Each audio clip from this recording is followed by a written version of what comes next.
talk about a game, UNLV going on, take Miami, Ohio, underdogs, 2.5 point underdogs. I was surprised. I was surprised that UNLV came in this game as an underdog, and in the first half, it was looking like it was going to be a blowout for the Redhawks. They go in halftime 24-10, Miami, Ohio up. UNLV suffered from a bunch of uh, mistakes early on, interception. Miami could do no wrong in the first half. Fast forward, third, fourth quarter, completely, complete disarray for the Red Hawks, and they get their last three possessions end in turnovers, and that seals their fate as UNLV kicks the game-winning field goal.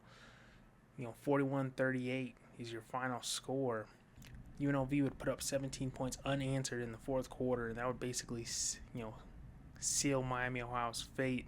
Despite two picks by Calandra, he put up a great game, was trying to do everything to keep his team in it.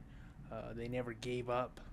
Jaden Thomas had 118 yards, a touchdown on the day. Amaris Brown came up early with the pick six to keep UNLV still motivated before going into halftime. The story is UNLV pulling off another close win. A game that I had favored them in. I thought they were going to blow them out. It was close. They were down 14 points going into halftime. They clawed their way back, and they showed they're a resilient team. This is it's a dangerous team. No matter whether they're heavy underdogs or heavy favorites, they're going to stick in it, and you really have to beat them to the very end. That's when they're at their best. UNLV finds a way to go 4-0 to start the season. Miami, Ohio moves to 0-3. This is a scrappy team by Dan Mullen. They just find ways to win, and even when they're making mistakes, early on or even later, closer to the end of the game, they still find a way to, squeak one out. Props to the Rebels for, going on the road, in a tough dogfight and pulling it off. You do have to give Miami, Ohio credit. This was their first home game of the season. Before that was, two Big Ten teams in Rutgers and Wisconsin that gave them beatings. But they came back home looking to get their first win of the season, kept it competitive throughout. They really, fumbled it quite literally towards the end. A couple of picks, just bad football in the fourth quarter that sealed it. I'd still expect them to improve off this game and get some wins later on for sure. 41-38 is your final score there. UNLV over Miami, Ohio.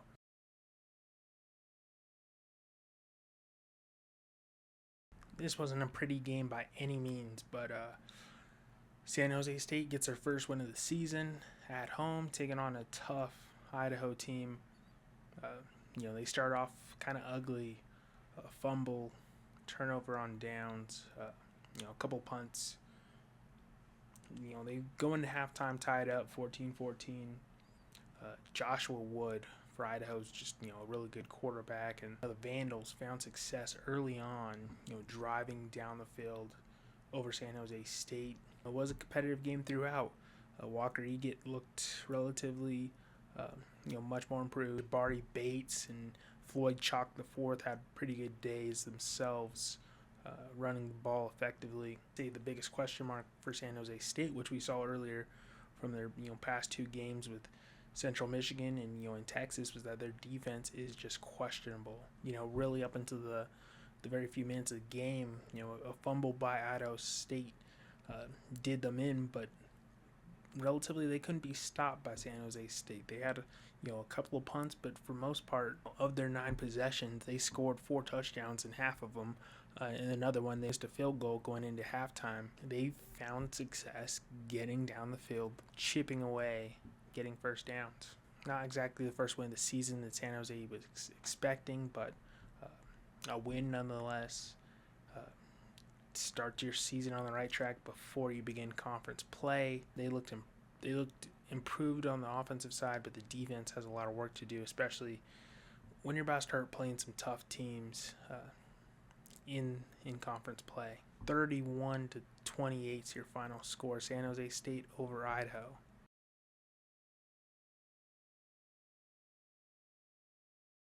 This game didn't start how I expected it to, but it basically finished the way I thought it would. Nevada, poor defense, and really struggling to score in the second half of games. If you thought the Wolfpack were a sure thing going up 10-3 at halftime, sure enough, Western Kentucky came roaring back. They struggled in the first half passing the ball, which I thought they were going to be able to do with ease. They decided come in the second half, and they ran all over Nevada the rest of the game to put up 4 touchdowns to Nevada's 6 points off of field goals. Chubba Purdy, no passing touchdowns, 2 interceptions on the day. He did have a rushing score. He had 60 yards running the ball. Just a bad football team as we've seen. It was a miracle that they won that Sacramento State game. They could possibly, could have been very likely, 0-4 to start the season. Despite Western Kentucky starting the game with interception, missed field goal, just 3 and out. They came back in the second half playing sound football and just found the end zone with ease. Nevada really couldn't stop them. We're talking about a Hilltopper team that was 3 for 4 the last 4 drives in the second half. 1 punt, 3 touchdowns. They utilized a 3-headed monster at the running back position. George Hart, 63 yards, a touchdown. Lavelle Wright, 47 yards, 2 touchdowns. And Marvis Parrish, who had 44 yards himself. Nevada, proving to just be a team that can't figure it out. They're 1-2 on the season. Western Kentucky moves to 3-1. 31-16 is your final score. Western Kentucky over Nevada.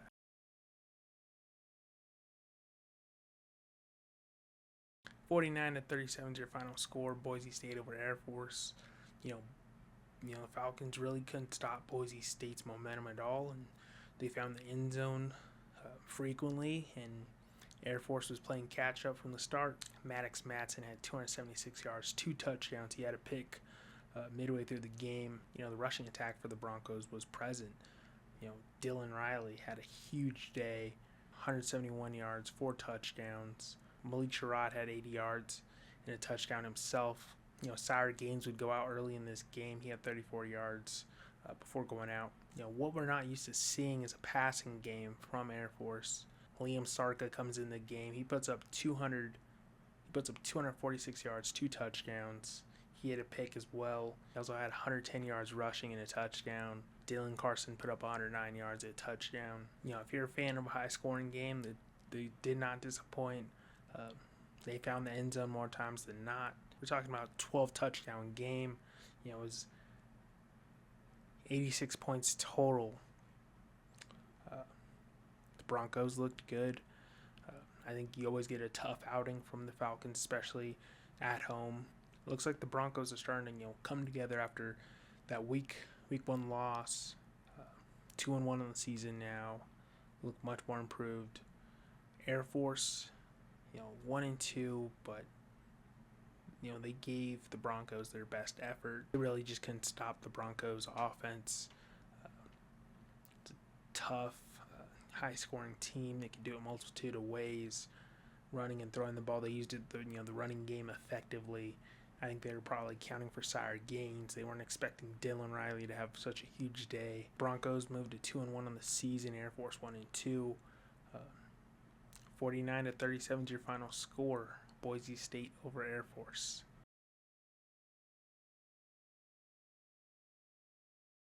This was just the game that Utah State was looking for. Come back down to reality a little bit. Just play a cupcake and have your way, run the schemes that you've been looking to try out, early on in the season. This game was over by halftime. It was 34-7 at halftime. Final score 48-7. Utah State over McNeese. Bryson Barnes had a heck of a day. I wouldn't be surprised if he's Mountain West Player of the week for a second straight week. 293 yards, 3 touchdowns. He had an interception. He had another 128 yards and 2 touchdowns running the ball. Miles Davis had 118 yards and a touchdown himself. A game you expect the Aggies to be in complete control from start to finish, and they were. Offense looks sound. Now you get excited for what they're going to do start conference play, handled Air Force pretty soundly.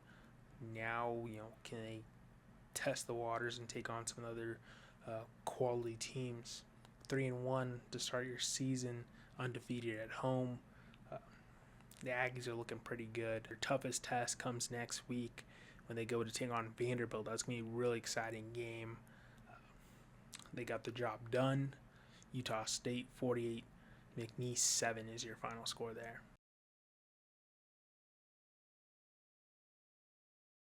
I knew it was going to be a tough game. I felt like UTSA had the edge, and sure enough, they find a way to pull one off. 17-16, going on to take on, Colorado State on the road. And, a game that you thought would have got out of hand by halftime. Colorado State found a way to, ease their way back into it. They end up having to, bench Braden Fowler-Nicolosi for Jackson Broussard. He just seemed to play more effectively. He was 10 for 12, 78 yards and a touchdown. Despite Owen McCown throwing 2 picks in this game, the Rams just couldn't capitalize on them and find a way to get back and get a win at home. I figured Robert Henry was going to be utilized. 21 carries, he had 144 yards and a touchdown. Colorado State, their first 4 drives would end in a punt. They would have 5 drives ending in punt in the first half, even despite getting a turnover against UTSA. And really, it continued into the third quarter, just a huge punt game. Fourth quarter, they found a way to, try and put up a, fourth quarter comeback. It would fall short, too little, too late. 2 touchdowns to end their last 2 drives, but, the damage was done. And I guess you could give the Rams credit because when it came down, their last score, they got bold and they wanted to go for the win. The 2-point conversion would fail and they would lose the game 17-16.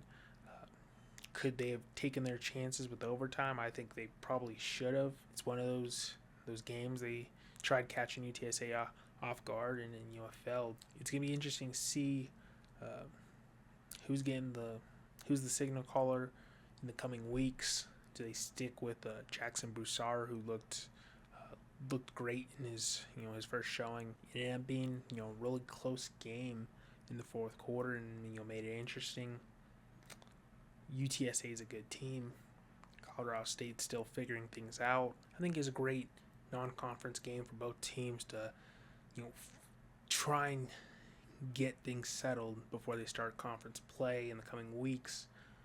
Colorado State still has some things to figure out. Who's going to be the quarterback going forward? UTSA, it's going to be interesting to see what they do once they start conference play. They have a great running game. The passing, I think, will be much more improved. UTSA wins this one 17-16 over Colorado State.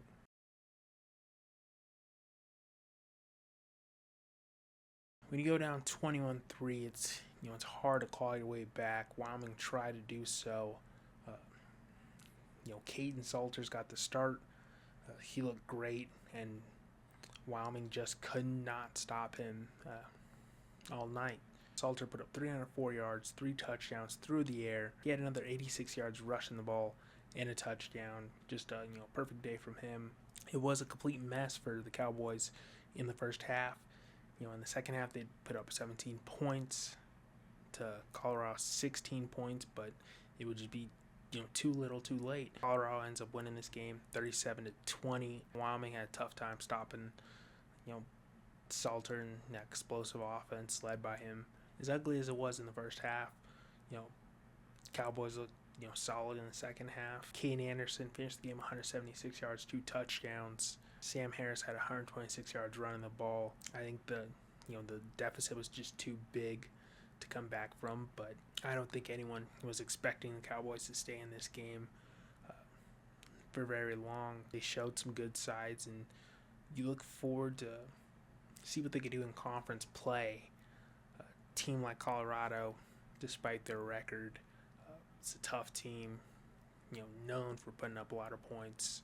And, now with Salter back at quarterback, they're a solid team. Definitely a learning game for the Cowboys as they go into their bye week next week before going on to take UNLV on the road. It's going to be a tough game. I wouldn't be surprised if it's a tightly contested game the way UNLV keeps things close no matter who their opponents are.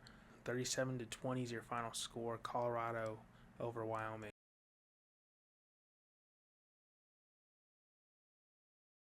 I'll be honest, I wasn't expecting this score, and I'm pretty sure you guys weren't either. 34-0.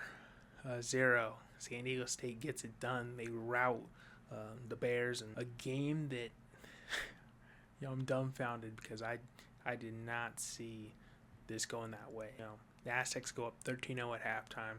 They tack on another 21 points in the second half unanswered. Cal's quarterback puts up 2 interceptions, couldn't run the ball effectively. San Diego State's defense, who we thought was going to be the strong suit coming in this season, they showed up big, keeping a team like Cal off the board all night long. Kudos to that defense for sure. Jaden Denigal looked pretty good, 15 for 18, 189 yards, a touchdown. Lucky Sutton had 61 yards, a touchdown himself. Back-to-back interceptions. One of them being a huge pick six by Chris Johnson. The story of the night for Cal was a 3-and-out. They really could not get past the first drive and get a first down. 6 for 17 from the third down conversion rate. Just abysmal from the Golden Bears. 3 turnovers, missed field goal. Cal did not look what I was expecting a 3-0 team to look. San Diego State, after that whooping that they got from Washington State, I thought they were going to get whooped again by Cal, but they end up 34-0, just handling them with ease. Great way to start 2-1, 2-0 at home. Start your season. It's going to be interesting to see what we get from the Aztecs as they go on the road to take on Northern Illinois next week. If the defense can keep this up, they're going to be a pretty solid team going into conference play in the coming weeks. 34-0 is your final score. San Diego State over Cal.